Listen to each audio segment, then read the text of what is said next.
സഭാവർഷത്തിലെ അവസാന ഞായറാഴ്ചയിലേക്ക് നാം എത്തിച്ചേരുകയും ക്രിസ്തുരാജനെ ആഘോഷിക്കാൻ തയ്യാറെടുക്കുകയും ചെയ്യുമ്പോൾ നമ്മുടെ മരണശേഷം എന്ത് സംഭവിക്കുന്നു എന്നതിനെക്കുറിച്ച് മാത്രമല്ല, നാം അവശേഷിപ്പിക്കുന്ന വിശ്വാസത്തിന്റെ പൈതൃകത്തെക്കുറിച്ചും ചിന്തിക്കാൻ ഞാൻ നിങ്ങളെ ക്ഷണിക്കുന്നു. നിങ്ങൾക്കുവേണ്ടി ആരാണ് പ്രാർത്ഥിക്കുക? നിങ്ങൾ പോയതിനുശേഷം ആരാണ് നിങ്ങളുടെ പ്രാർത്ഥനകൾ ചോദിക്കുക? നിങ്ങളുടെ കുടുംബം, സഹപ്രവർത്തകർ, നിങ്ങളുടെ സുഹൃത്തുക്കൾ എന്നിവർ കർത്താവിനോട് ഐക്യപ്പെട്ട ഒരാളായി നിങ്ങളെ ഓർക്കുമോ?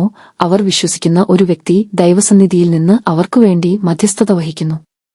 നമ്മുടെ പൈതൃകം ട്രോഫികളിലോ സ്ഥാനപ്പേരുകളിലോ അല്ല, മറിച്ച് വിശ്വാസത്തിന്റെ വിത്തുകളിലും പ്രത്യാശയുടെ ആംഗ്യങ്ങളിലും ദൈവത്തിന്റെ കാരുണ്യത്തോടുള്ള സത്യസന്ധമായ സാക്ഷ്യത്തിലുമാണ് എഴുതിയിരിക്കുന്നത്.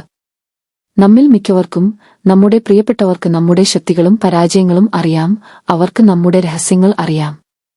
യഥാർത്ഥ ചോദ്യം, നമ്മെ ഇത്ര നന്നായി അറിയാമായിരുന്നിട്ടും ജീവിതത്തിൽ ചെയ്തതുപോലെ നമ്മൾ ദൈവവുമായി സമാധാനത്തിലാണെന്നും അവർക്കുവേണ്ടി പ്രാർത്ഥിക്കുമെന്നും അവർക്ക് ഇപ്പോഴും പ്രതീക്ഷിക്കാൻ കഴിയുമോ എന്നതാണ്.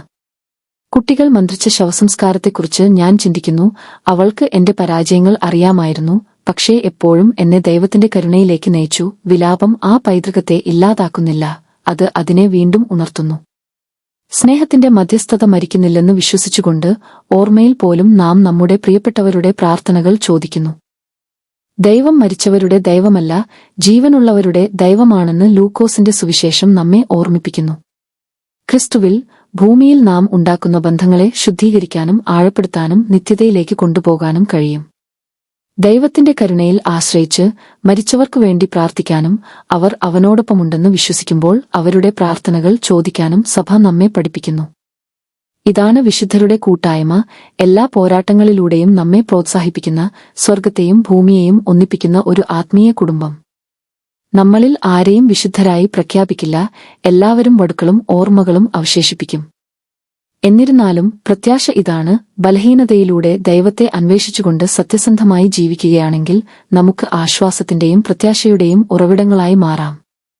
ക്രിസ്തുവിന് കീഴടങ്ങിയ നമ്മുടെ മുറിവുകൾ, അവന്റെ വെളിച്ചം കൂടുതൽ തിളക്കത്തോടെ പ്രകാശിക്കട്ടെ. പൂർണ്ണതയുടെയല്ല, മറിച്ച് ലഭിച്ച കരുണയുടെ നമ്മുടെ സാക്ഷ്യത്തിന് ദുഃഖിക്കുന്നവരെയും ഇപ്പോഴും യാത്ര ചെയ്യുന്നവരെയും പ്രോത്സാഹിപ്പിക്കാൻ കഴിയും. ക്രിസ്തു രാജാവ് നമ്മെ സ്വാഗതം ചെയ്യുമ്പോൾ കളങ്കമില്ലാത്ത രേഖകൾക്കല്ല, തുറന്ന കൈകൾക്കാണ് അവൻ നോക്കുന്നത്.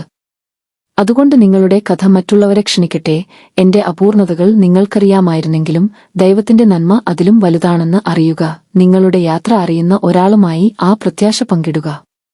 നീ എപ്പോഴും ചെയ്തതുപോലെ എന്നെ സഹായിക്കൂ എന്ന് ആരെങ്കിലും പ്രാർത്ഥിക്കുന്നതിന്റെ കാരണം നിങ്ങളുടെ ജീവിതമായിരിക്കട്ടെ.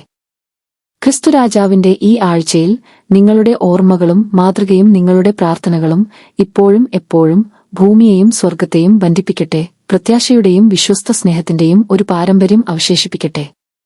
ആമേൻ.